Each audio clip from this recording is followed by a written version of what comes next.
Many years ago, I was working with a client who discussed and shared this idea of what they referred to as a racing brain, and that they couldn't switch off from a particular theme or idea or conversation or a worry or a concern, something that had happened, it wouldn't. And how they could do that, and looking at alternatives to try and stop that brain that weren't necessarily as healthy as we would want, let's say that. So Silence Your Mind was a book that I identified for them.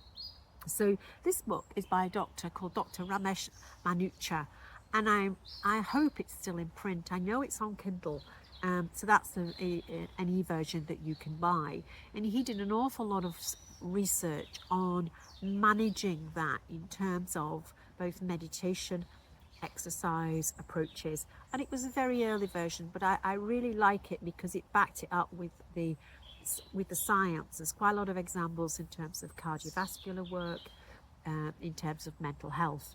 And at the time when he was doing this work, he was doing it in the UK, but it wasn't going to be career enhancing because that was where he was at that moment and where how the world thought about this. And he moved to Australia, and he went on to practice and publish more of his work there. And now I'm sure that he probably would be recognised in the neuroscience field as well, if that sort of work. But I think it was really for me a foundation text. So Silence Your Mind is, if you can find a copy, get a copy. I always think it's worth exploration, and I think it might really speak to someone or so, that you know that might benefit from that text. Thank you.